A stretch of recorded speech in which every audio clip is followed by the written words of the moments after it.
and stuff, you can look through the glass out into the range. There are 4 guns on a table out there, and there are 1, 2, 3, 4. And what we want you to do is you want to look at through the glass. You can't go out there or touch them or anything. And through the glass, you want to look through. You want to look at all 4 of them, and you want to write. We'll have a pen for you. If you think numbers 1, 2, 3, 4 are real or fake, they can all be real. They can all be fake. They can. Half of them be real, half of them be fake, or we want you to see any combination. We want to see what you think. There is no right or wrong answers. We just want you to think, see what you think. All right? Everybody inside. Then once we do that, we're going to have a quick safety talk.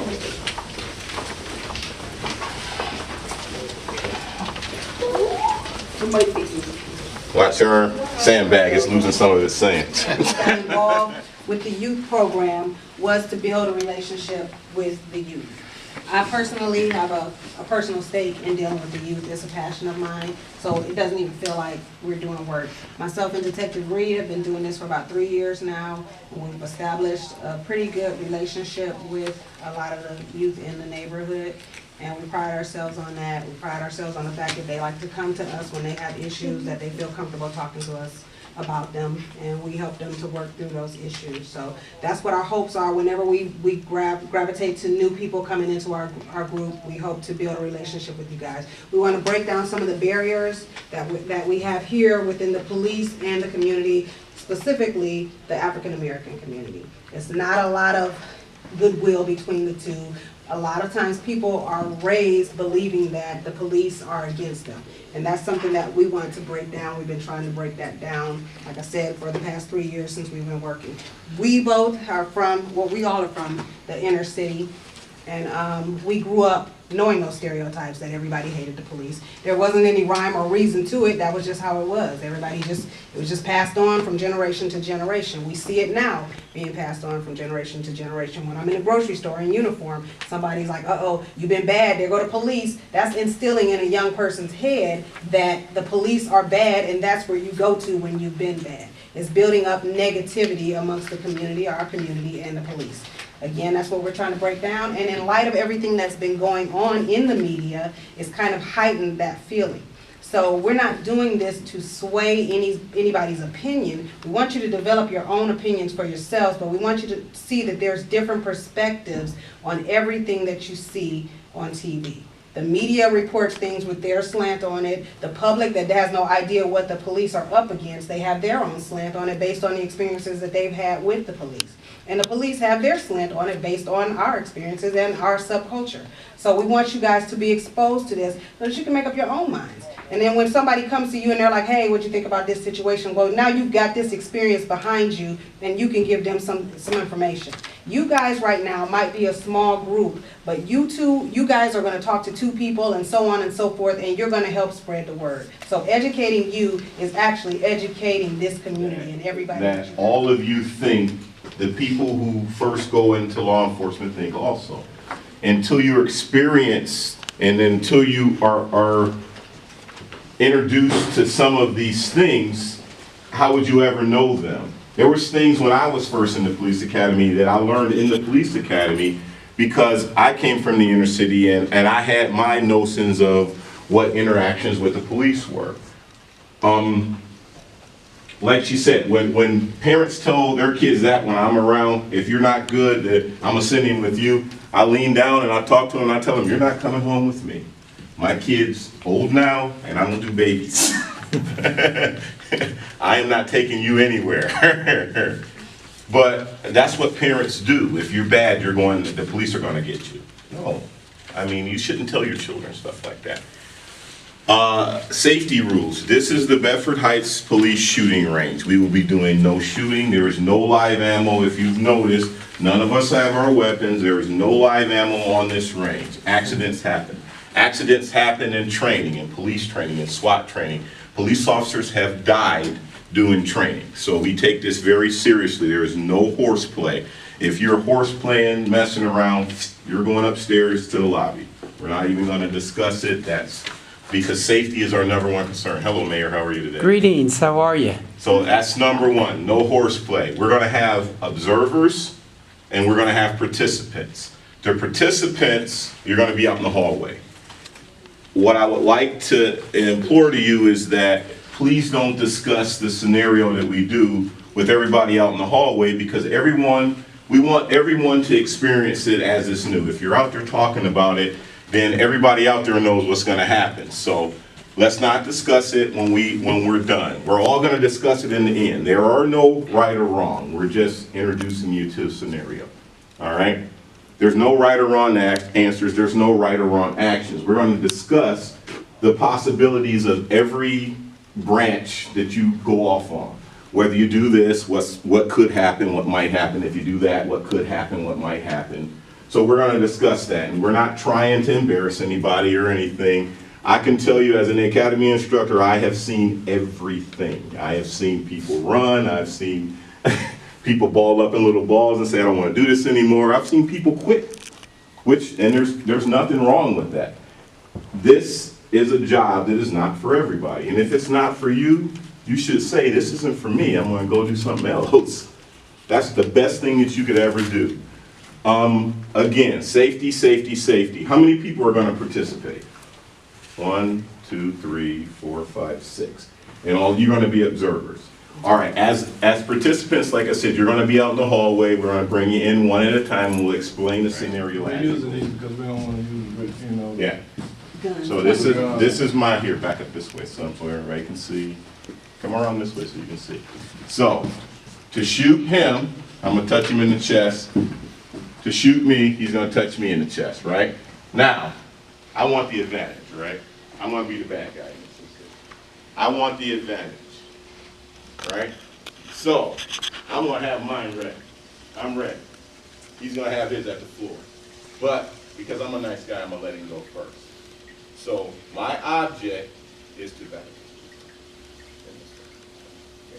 My object, so everybody can see.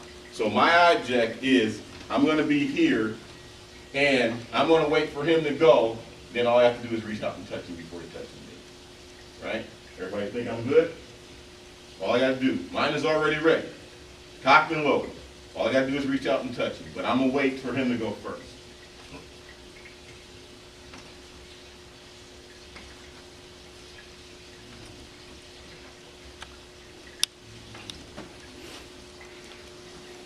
All right, what am I getting?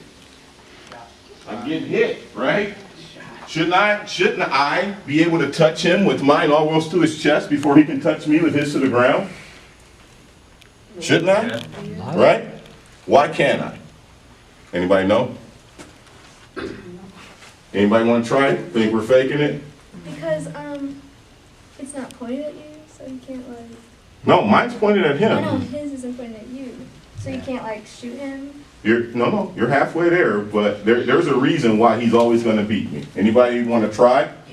The reaction. That's it. Because action is always quicker than reaction. Because what's happening here is my eyes have to see the movement, my mind has to process the movement, and then my mind has to tell my arm, oh, there's movement touching. By the time all of that happens, I'm already hit. The best I'm ever going to get is he touches me and I touch him at the same time. That's the best I'm ever going to get. So, if you think about that, what I'm doing is I'm saying that he's going to shoot me, then I'm going to shoot him. He's going to shoot me, then I'm going to shoot him. I want to get shot first because I might not survive that. We both might not survive that, right? Right. So there is no way, because of the loop, that I can ever beat him in that situation. The guy is down the alley there, all right? But I'm gonna tell you this, I wouldn't walk down that alley. I would call him from here. So call down there and tell him to come out. Let me see your hands. Come out, let me see your hands. Come out, let me see your hands. Come on, let me see your hands. Come out. Still can't see you. Coming forward, she can't see you. Come out. Come on out. Come out.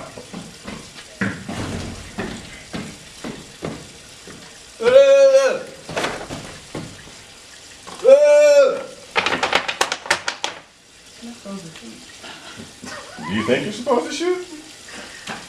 You're good. All right. That's one down. Next up. Sorry. Come here. I would stand back here and call whoever's down the alley and tell them to come to you. Be loud. Come out the alley now. Come out the alley. Tell me when to see his hand, please. I need to see your hands. Come out the alley. Good. Take his hand out of his hand. Take your hands out of your jacket. Put your hands up. What does he have in that jacket, Mark? Put your hands up. Let's see your jacket. What's the sign say?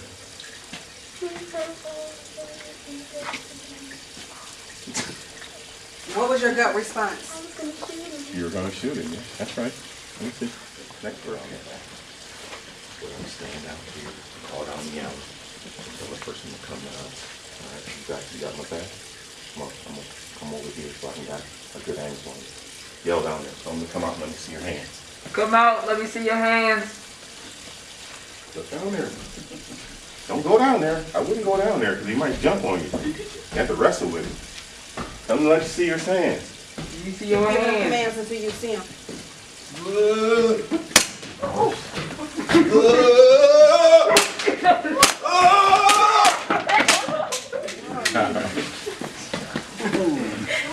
All right. Come here, Frank. Jeez. What's your name, your social security number, and your address? The media wants to know. What did it sign? What did it sign say? Oh my gosh. Yeah.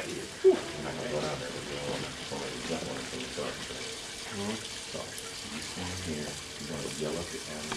You want me to come out to you? You want to see his hand? I'm gonna stand over here because you got the gun, and I'm gonna be your eyes. All right. If I see something bad, I'm gonna tell you. All right. So yell down there. Tell him to come see you. Come on down here. Let me see your hand. Come on down here. Let me see your hands up. That's a monster. Tell him. Let me see your hands. Let me see your hands. You don't want to fight with him. Ooh, Hands up. Let me see your hands. Why Let me see your got his hands. hands inside his coat, man. He got his hands inside his Get coat. your hands off the coat. You scream. And listen, there's no, it's startling. You know what I mean? He's a big Y'all got man. some fishes in here or something? Huh? Y'all got some fishes in here or something? What's that noise? That's water. That's their They've got fish in there. No, that's the drain from the police department. One of the drains. We're in the basement. We're in the basement. Oh, this more like, you know that fish food? A lot of that is from, we don't have the air circulating because we're not using real, No, I thought it was a tank. oh, yeah, it is. There's one in the floor. All the water is rushing under the drain. So we wanted to hold the whole thing down. We Next. thought we would cover the fish. Well, I know this first question was how I Watch feel. that, Glenn. Very nervous, paranoid, very conscious of my surroundings. Everybody's watching you, right? Yes, but Yeah. I was also like conscious of where he was because I noticed the moment, like, because it was really dark. Yeah. So the moment he came out, that's when he was like, he shot at his legs. When the first thing I saw was like the brightness of his shoes in the dark room. Yeah. And I will admit, at first, I was kind of like laughing because I started taking it really seriously. Yeah. And that's where I was kind of like giving my own commands. And I feel And like what did you do when he pulled out his sign? I didn't shoot. You didn't shoot, but what did you do? I did jump and like take stance, like my CSI stance. The stance you took was to start the run stance. Am I right? That was after. But You turned and started to dip. Right, Start like to it was, dip. like it was a Halloween, like we were at a haunted house. You But the only reason I started didn't to shoot dip. is because I saw the sign. Because I don't know, some people was like shoot, but then something was like don't. But I saw the word like please. And I was like, shoot. Now, I gotta say, she went first. I'm gonna come back to you. She went first, and she couldn't really see because I had it way too dark. So when he pulled out the sign, I couldn't see the sign. I'm like, oh, it's too dark. You're making me real nervous. It's too dark. So we kind of shortchanged you, but you got the gist. You see what everybody else did, right? Yeah. All right. Okay. So came in here, I was like really nervous because I thought that he had a gun too. And I thought, no, actually when I came here and I saw these people, I thought they were shooting at me. So I was, yeah. Hands up. So, come on, tell us what happened. What'd you do? Oh, well when he came out, when he pulled out the sign, I just held my gun to him, but I didn't shoot him. Okay. I felt a little nervous when Mm-hmm. he started walking down that alley. I wanted to shoot him, but I didn't. Had my gun pointed to him. Mm-hmm. But You had your finger on the trigger too. Yep. You did. My partner here, I didn't get to my partner. My partner was like, hey, let's stay here together. I'm like, no, you stay over here. I'll stay over here. So he comes over to my side. I'm like, no, you go to your side. You got the gun. I ain't got the gun. But this is something. One of the things that officers are against every day. That's just one example, and you had a split second to make a decision. This is from when I first started. Actually, me and Detective Reed started at the same time. We got sworn in on the same day. We used to have this big, the parents will know, before CDs, they had, before DVDs and CDs that you watched at home, they had these big laser disc players. And I mean, the things were as big as albums. Well, we used to have a machine that it was like a video machine, and it had paper, and it did the thing on the paper screen, and you went through these scenarios, and this is actually one of the scenarios. Except it was live fire. But it was a live fire scenario, and they scored your hits off of the paper when all was said is done. And I can tell you, there are a lot of cops that shot the deaf mute because your adrenaline is going up. All those things you were feeling, we were feeling when they rushed you in here. Sometimes they made us run stairs first so that your heart's racing. Sometimes they made you do push-ups. You know, run the stairs, then do so many push-ups. And in the academy, we did what's called box drills, where we did all of this stuff, and you had to either fight, either wrestle, or either shoot at the end, after doing all of these various exercises and getting your heart rate up. And this shows you the things that you have to deal with. Now, I want to say, the reason we put it to you like this, and we have these people here observing, is this represents the people who scrutinize your actions. So we wanted you to feel like somebody is watching your every move, because that's basically what an officer has to deal with. In the back of your mind, you know that if you make the wrong decision, everybody is going to be scrutinizing what you did wrong. Not what you did right. That's overlooked. Just what you did wrong. If any of you made the wrong decision, all of these people here are going to be sitting back talking about it. And all of these people had more information about what you were dealing with than you did. But that doesn't come into play. It's just what you did wrong. So we wanted you to feel that tension of somebody else watching you. Nowadays, a lot of cops have to wear a video camera, so everything that they're doing, their whole shift is under scrutiny on that video camera. So we wanted you to feel that, to feel these people that were watching you and judging your movements. So did that come into play with you guys, knowing that somebody is watching you if you make a mistake? Did that affect how you responded to this situation? For those of you who were here earlier and we did an action-reaction drill, how many of y'all thought of that when he had his hand in his coat before he whipped his hand out? Honestly, how many of y'all thought of that? I did. That's why I was like That action-reaction drill when we were touching each other with the batons. When he had his hand in his coat, how many of y'all thought, oh, he has a gun in his coat. If I don't get him, he's going to get me? You heard the rest of them? Yeah. Yeah, hold on a second. Stand over there. Someone is getting a very important phone call. All right. So please speak up. That's what y'all here for. Go ahead. This like made me think of like the whole thing with that one kid that got shot with the toy gun. Mm-hmm. Like, cause you don't know if it's fake or real. Cause at first I was like, right. So at first I was like, when I first heard about the story, I was kind of on the P.A.C.T side, but now It kind of changes your perspective of Yeah. things a little bit. And that's what we want you to do. We want you to think for yourself, not pushing our perspective, because I mean, different people here have their own opinions about what took place on each of those scenarios. Not everybody, just because your police officer believes this one way or the other way. But we want you to make your own determination as to what took place. Don't just let the media feed you what their perspective is. Use your own perspective. And this right here gives you guys a different insight on dealing with something like that. We deal with that all the time. We go to alarm drops and it's unknowns. You don't know if when you're going to a call of an alarm drop, if it's actually somebody breaking into that business. And now, Fred, you had a valid point. If you're calling somebody out to you, yeah, as an officer, I am going to stand behind cover. I'm not going to stand right here in the opening. So that was a good point that you made, but it wasn't a part of that scenario. But you gotta get down. If they don't come to you, you eventually gotta go to them, and there's no cover in that alley. So you're going down there sooner or later. But ultimately, we do want to think that. We do want to think Yeah. safety-wise, that if there's some cover available to me, as I'm calling somebody out, I do want to have the majority of my body covered when I'm pulling them to me. So that was a valid question that you asked. Go ahead.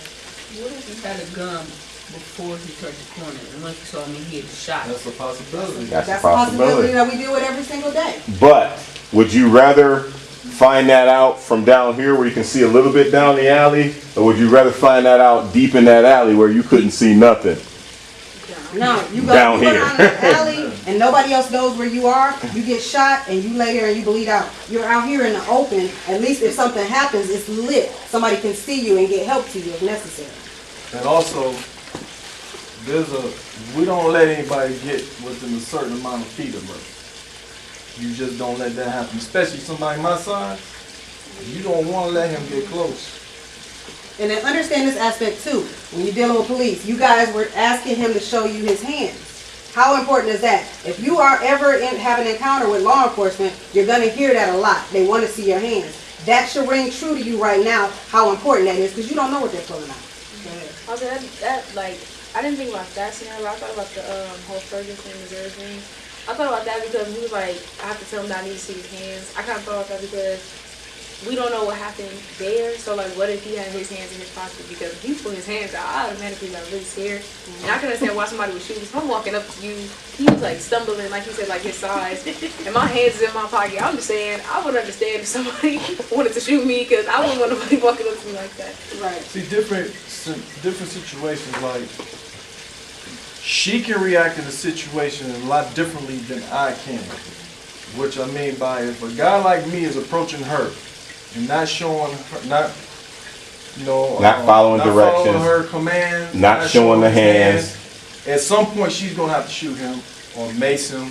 We don't have tasers, and a lot of times mace don't work. So she can't take a chance of letting a guy my size get up on her and get her.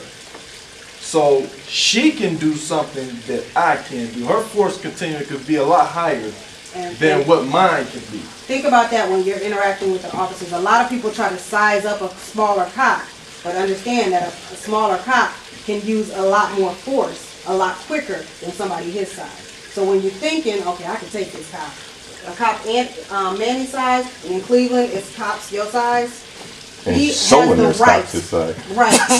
He has the right to defend himself. So Fred walking up to him, if he feels threatened, And he not can follow act. the command. Yeah, he can act.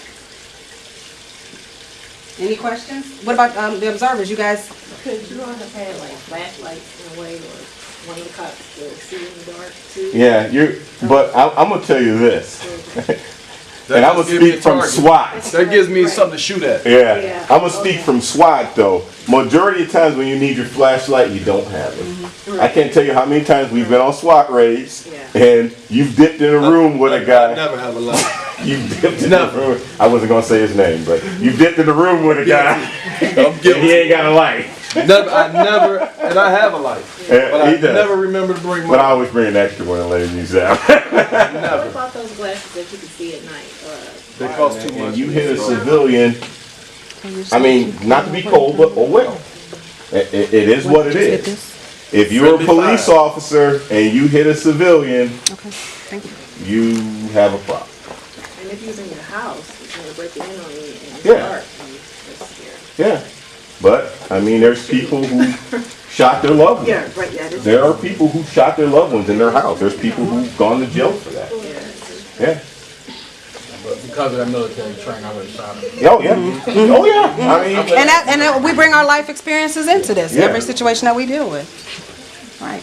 the biggest thing with, and this is the last thing I'm going to say, the biggest thing with law enforcement now is that you have a bunch of younger, and I say younger in the terms of 18 to say 35-year-old men and women who have seen combat. Some of them, it didn't sit well with them, and now they're back among us trying to play nice, and some of them don't make it.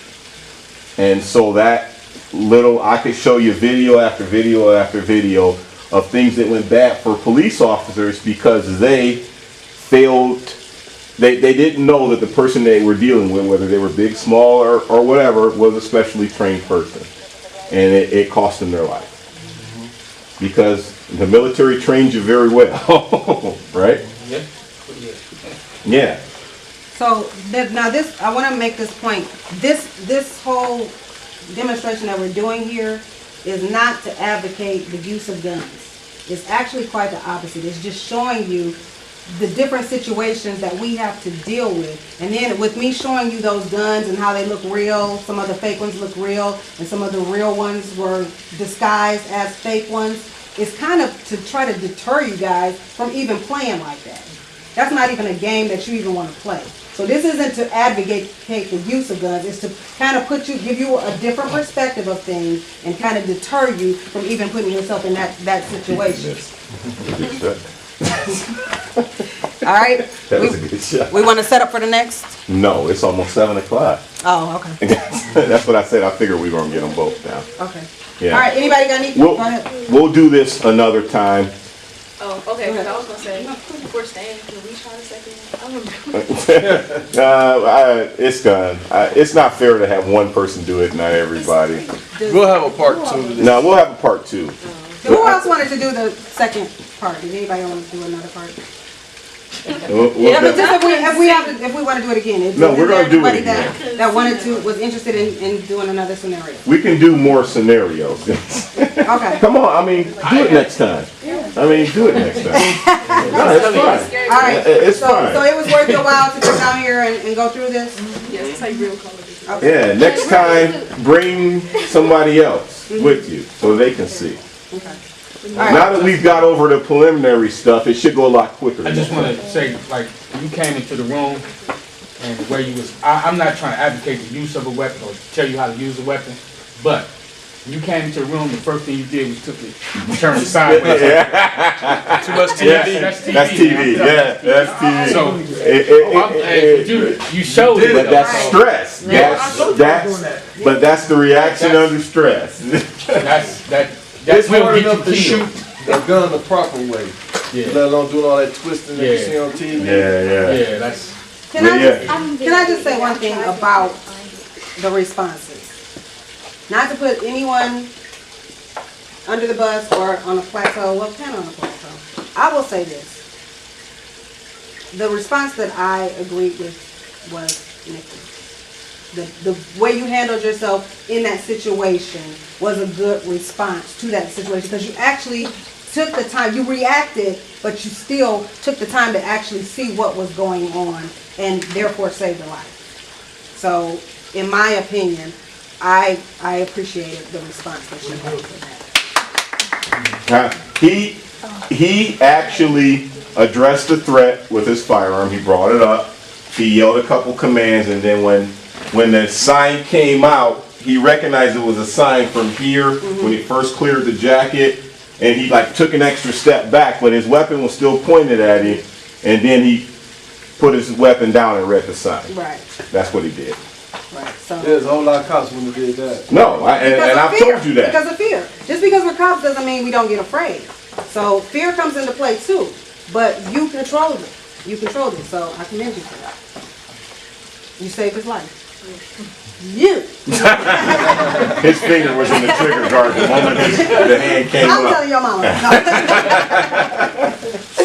All right, you got any other questions? Because we're gonna wrap up.